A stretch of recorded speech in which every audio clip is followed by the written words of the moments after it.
धर्म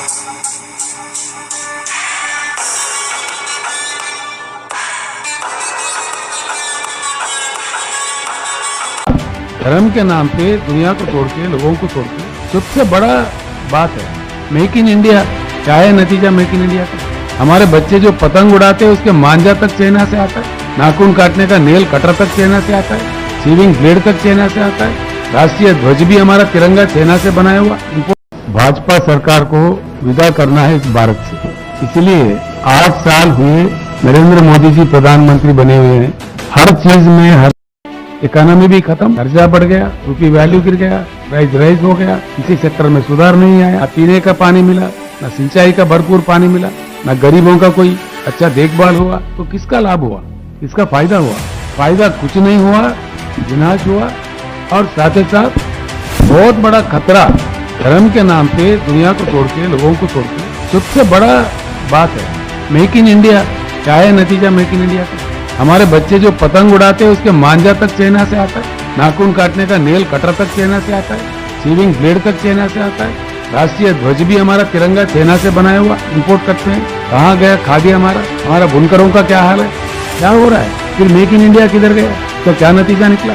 यही सवाल अगर हम अपने दिल से पूछे, हुआ कुछ नहीं है, विनाश ज्यादा हुआ है और आगे बहुत बड़ा खतरा इस देश के लिए खड़ा हुआ है। इसीलिए हम एक ही आवाज आज नीतीश जी से मिलने के बाद, जो बातचीत करने के बाद, नीतीश जी का भी मन है, मुझे भी उन्होंने आदेश दिया है, जितने भी विपक्षी दल है देश में सारे एकजुट होकर, ताकत जुटाकर, शक्ति जुटाकर बीजेपी मुक्त भारत का नारा देना चाहिए और बीजेपी मुक्त भारत को हासिल करना चाहिए। तभी देश फिर से खड़ा हो सकता है, आगे बढ़ सकता है। अंतर्राष्ट्रीय स्तर पर भाजपा सरकार को विदा करना है इस भारत से, इसलिए 8 साल हुए नरेंद्र मोदी जी प्रधानमंत्री बने हुए हैं। हर चीज में, हर सेक्टर में देश का विनाश हो रहा है। देश के हर आदमी परेशान है, बेहाल है। मैं आपसे भी अनुरोध करूंगा, आप लोग तो रोज मिलते हैं, नेता लोगों से पूछते हैं, सोचते भी है, लिखते भी है, हर चीज करते हैं। एक सेक्टर ऐसा हो जिसमें कोई सुधार आया हो इस देश में, किसी भी क्षेत्र में, किसी भी देश के भाग में या किसी भी सेक्टर में, any of the sector of the country, वो चाहे पानी का हो, बिजली का हो, खेती किसानी का हो, दलित वर्ग का हो, पिछड़ा वर्ग का हो, महिलाओं का हो, किस चीज का सुधार हुआ है इस देश में?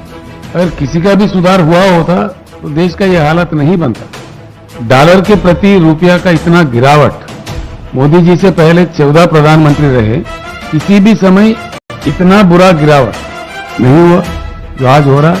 पहले ब्रेन ड्रेन होता था, हमारे पास मौके नहीं मिल रहे थे तो ब्रेन ड्रेन होता था, विदेश में लोग चले जा रहे थे, हमारे बुद्धिजीवी।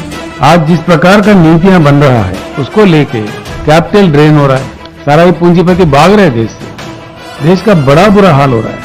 हम सब लोग गवाह है, 13 महीने किसानों को क्यों आंदोलन करना पड़ता है इस देश में। बहुत ही महान देश है हमारा, भगवान ने, प्रकृति ने काफी संपत्ति दी है। हमारे नदियों में 70,000 टीएमसी पानी बहते हैं, आज तक देश ने सिर्फ 20-22 हजार टीएमसी ही इस्तेमाल किया है। और वाटर वार्स होते हैं, जल युद्ध होते हैं, क्यों होने लगते हैं? बिजली 4 लाख मेगावाट के ऊपर बिजली की उपलब्धि देश में है, लेकिन देश को, किसानों को भी, आम लोगों को भी, उद्योगों को भी, हर किसी को भी बिजली के लिए तरसना पड़ता है। क्यों तरसना पड़ता है? जिन चीजों की उपलब्धि है उनको भी लोगों के लिए किया नहीं जाता है।